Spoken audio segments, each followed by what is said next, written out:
नमस्कार साथियों, कैसे हैं आप सभी। आशा करता हूं कि आप स्वस्थ होंगे, सुखी होंगे और प्रसन्न होंगे। श्रीमद् भागवत गीता में आपका स्वागत है। हम यहाँ पे किस प्रकार से आपके जीवन में जो चुनौतियाँ हैं, जो भ्रम हैं, जो शंकाएं हैं और आपके अंदर जो डर है उसे किस प्रकार से निकाल सकते हैं, क्योंकि डर हमारा तभी निकल सकता है जब हम चीज़ों को पूरी तरीके से समझ पाएँ। क्योंकि हम डरते तभी हैं जब हमें उसका बोध नहीं होता। जैसे आप जब अंधकार होता है, अंधेरा होता है तो आप डरते हैं। क्यों? क्योंकि आपको पता नहीं कि कौन चीज़ कहाँ पे है और क्या है। तो इसी प्रकार ये जीवन भी है। हमारे सामने नित्य कहीं न कहीं इस प्रकार के ऐसे काम आते हैं, ऐसे विचार आते हैं कि हम उसके बारे में ठीक तरीके से अवेयर नहीं होते। बट जब आप पूरी तरीके से अवेयर होते हैं, आप उसे 360 व्यू में देख पाएँ और सब पे जो है अपना मत बनाकर सही निर्णय ले पाएँगे, तब आपके अंदर का जो भय है वो दूर हो जाएगा।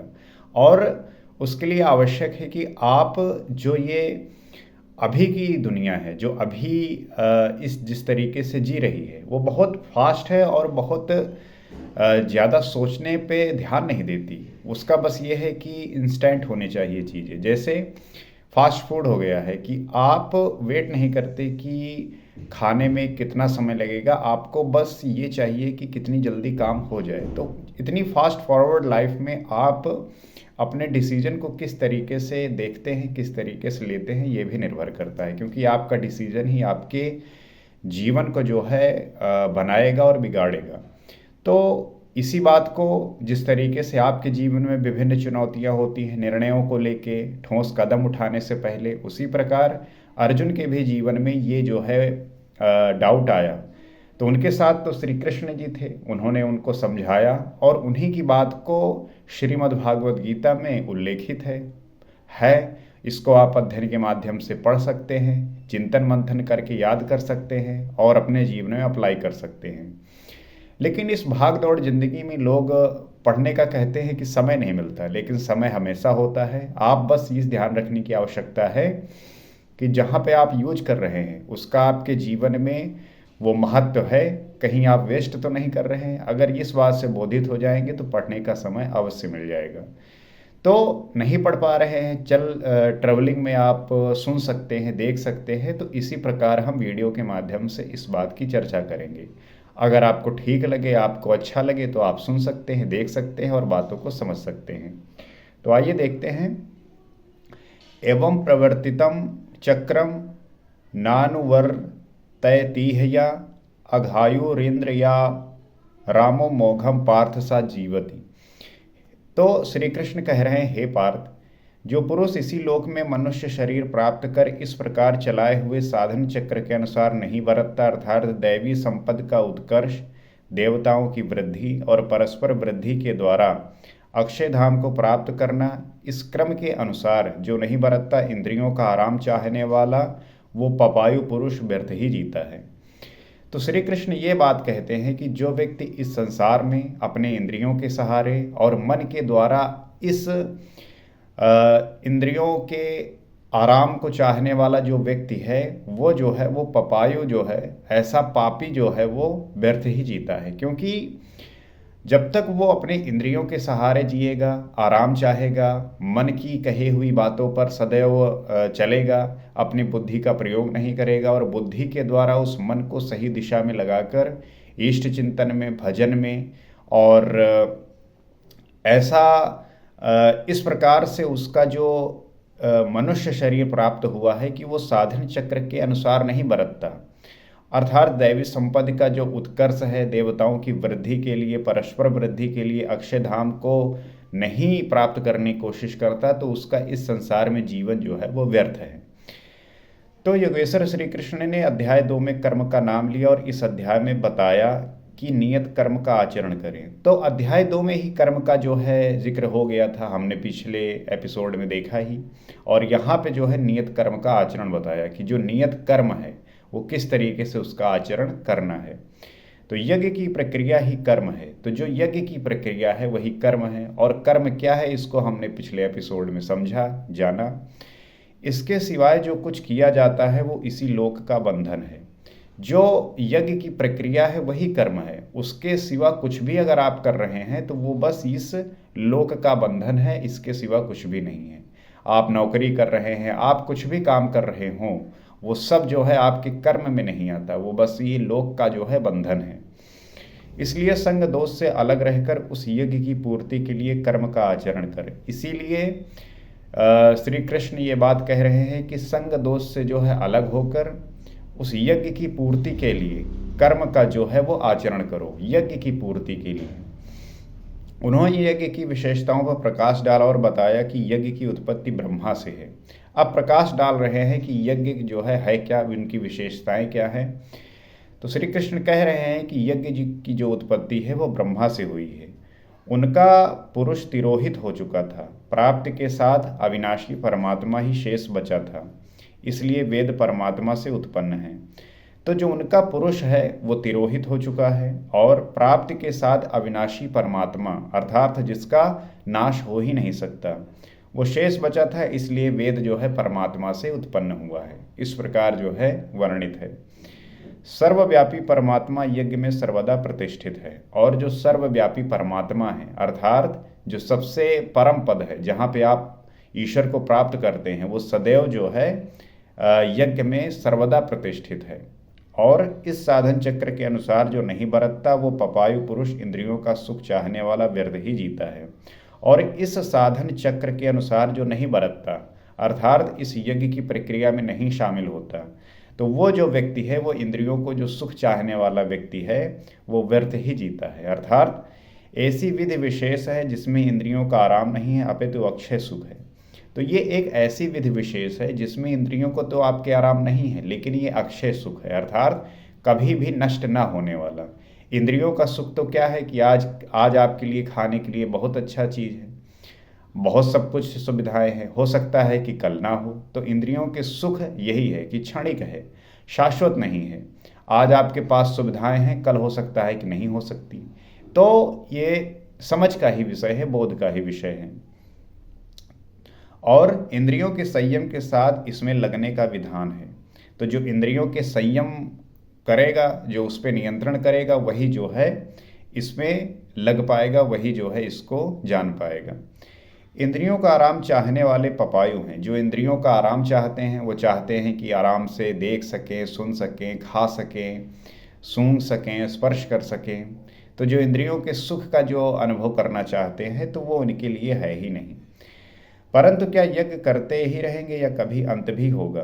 तो ये बात कहने का तात्पर्य है कि यज्ञ जो है वो चलता ही रहेगा या कभी अंत भी इसका होगा।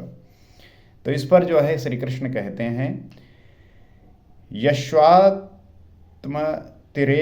स्वाद आत्मतृप्त मानवः आत्मनेव च संतुष्टस्य कार्यम न विद्यते। परंतु जो मनुष्य आत्मा में रत है, ऐसा व्यक्ति जो आत्मा में रत है अर्थात आत्मा में स्थित है, आत्मतृप्त है, आत्मा में ही संतुष्ट है, तो जो व्यक्ति आत्मतृप्त है, आत्मा में संतुष्ट है, उसके लिए कोई कर्तव्य नहीं रह जाता। फिर उसके लिए करने का कुछ भी ऐसा कर्तव्य नहीं रह जाता कि उसको जो है अब स्पष्ट करना है, दिखाना है, प्रकट करना है। और यही तो लक्ष्य था। और जो लक्ष्य है किसी भी व्यक्ति का, वो यही होना चाहिए कि उस परम ब्रह्म परमात्मा को जान पाए, आत्मा में स्थित हो जाए, आत्मतृप्त हो जाए और संतुष्ट हो जाए। जब अव्यक्त सनातन अविनाशी आत्मतत्व प्राप्त हो गया तो आगे ढूंढे किसे? जब आप ईश्वर को प्राप्त हो गए, आप उसी में स्थित हो गए, आप उसको महसूस करने लगे, उसके बाद उससे आगे कुछ प्राप्त करने को बचता नहीं है।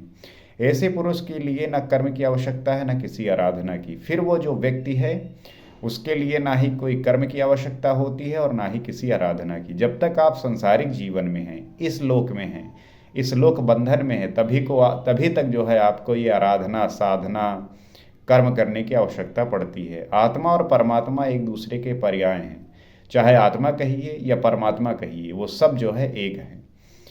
इसी का जो है फिर से चित्रण करते हैं और कहते हैं, नैव तस्य कृतानार्थो न कृते नेह कश्चन न चास्य सर्वभूतेषु कश्चिदार्थ व्यपाश्रया। इस संसार में उस पुरुष का कर्म किए जाने से कोई लाभ नहीं और ना छोड़ने से कोई हानि है, जबकि पहले आवश्यक था।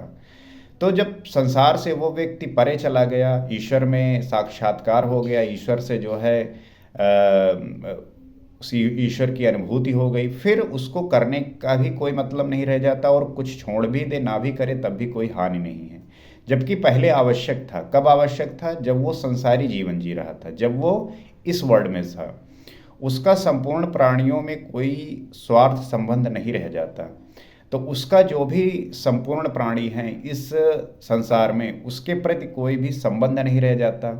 हमारे संबंध, हमारा मोह, हमारा लगाव ही तो हमारे दुख का कारण बनता है कि अरे जो है भैया का ही हो जाए तो फिर हमका बड़ी परेशानी हो जाएगी।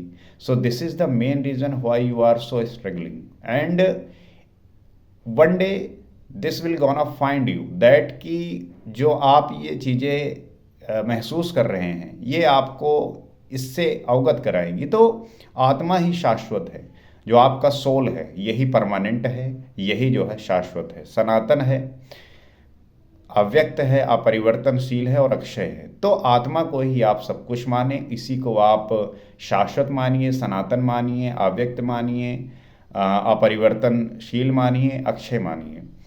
जब उसी को पा लिया, उसी से संतुष्ट, उसी से तृप्त, उसी में ओतप्रोत और स्थित है, आगे कोई सत्ता नहीं है, तो किसको खोजें। तो जब उसको पा लिया, उसी में संतुष्ट हो गए, सेटिस्फाइड हो गए, तृप्त हो गए। लोगों का क्या है कि लोग समझते हैं कि उनको भोजन उन्होंने किया तो कहते हैं बड़ी भैया संतुष्टि मिली, एकदम आत्मा तृप्त हुई। भोजन से आत्मा कहाँ तृप्त हो सकती है? आपका तो वो जो है बड़ा ही छोटा सा एक सुख मिला, सुविधा मिली। आप बड़े फर्स्ट क्लास, गर्मी पड़ रही है तो आप जो है एसी में बैठ कर खाना खाए फर्स्ट क्लास, और आपको लग रहा है कि आत्मा तृप्त हो गई। आत्मा इससे नहीं तृप्त होती। ये तो आपका ये जो लोक बंधन है, अर्थात जो इंद्रियों का सुख है, इसे मिला है। आत्मा आपके भोजन करने से आत्मा तृप्त थोड़ी होगी। आत्मा तो उस इष्ट चिंतन के भजन से और उसके कनेक्शन से आत्मा जो है तृप्त होती है। तो ये जो आपकी मानसिकता है अपने आत्मा को लेके, तो इससे तो है, इसको जानिए, इसको समझिए, आप गलत धारणा में मत रहिए। उसी में ओतप्रोत और स्थित है, आगे कोई सत्ता ही नहीं है कि किसको खोजे। मिलेगा क्या? उस पुरुष के लिए कर्म छोड़ देने से कोई हानि भी नहीं है, क्योंकि विकार जिस पर अंकित होते हैं वो चित्त ही न रहा। तो उस व्यक्ति के लिए कर्म छोड़ देना भी कोई जो है हानि नहीं होती, क्योंकि अब वो जो कर्म था वो चित्त से संबंधित था, अब चित्त ही मिट गया है, आपका मन ही मिट गया है। तो कुछ करने और ना करने की, लाभ और हानि की जो बात है वो रह नहीं जाती। उसका संपूर्ण भूतों में बाह्य जगत और आंतरिक संकल्पों की परत में लेश मात्र भी अर्थ नहीं रहता। तो उसका अब संपूर्ण जगत में आप देखिए तो जो बाहरी है, जो आंतरिक है, उसमें किसी भी प्रकार की संकल्प की परत जो है लेश मात्र भी नहीं रह जाती। तो सबसे बड़ा अर्थ तो परमात्मा, जब वही उपलब्ध है तो दूसरों से उसका क्या प्रयोजन होगा। तो सबसे जो बड़ा अर्थ है वो है परमात्मा, वो है ईश्वर। जब वही उपलब्ध हो गया तो उसके अलावा और क्या प्रयोजन? वहाँ पे सब कुछ समाप्त हो जाता है, खत्म हो जाता है। इसलिए आपने जब महाभारत देखा होगा या गीता का जो है पाठ आपने वीडियो के माध्यम से देखा होगा, तो जब श्री कृष्ण अपना विराट रूप प्रकट करते हैं तो उसमें आप देखते होंगे कि सब कुछ उन्हीं में समाहित हो रहा है और सब कुछ उन्हीं से जो है प्रकट हो रहा है, निकल रहा है। तो उनको प्राप्त करने के बाद कुछ भी प्राप्त करने को बचता नहीं है। तो इस बात से आप अवेयर तो होंगे ही, आपको भी ये बात पता ही होगा, पढ़े होंगे, सुने होंगे, देखे होंगे, लेकिन बात करने की है। अगर हमारे यहाँ प्रॉब्लम यही है ना कि लोग ये समझते हैं कि जैसे किसी को आप एग्जाम्पल दीजिए कि देखिए वो ऐसा बन गए, जैसे महात्मा गांधी बने, जवाहरलाल नेहरू बने, सिद्धार्थ से गौतम बुद्ध बन गए, भीमराव अम्बेडकर बन गए, जो ऐसे ग्रेट लोग बने। तो हमारे यहाँ क्या बात चलती है कि जब आप उनसे ये कहिए कि आप भी वैसा करके बन सकते हैं तो कहेंगे अरे भैया वो सब अलग मने यही हुआ, हम नहीं बन सके। तो ऐसी जो है धारणा चलती है लोगों के अंदर, और इस धारणा को लेके वो जीते हैं कि हमारा जो डेस्टिनेशन है, जो हमारा भाग्य है, वो हमें यहीं तक सीमित रखती है।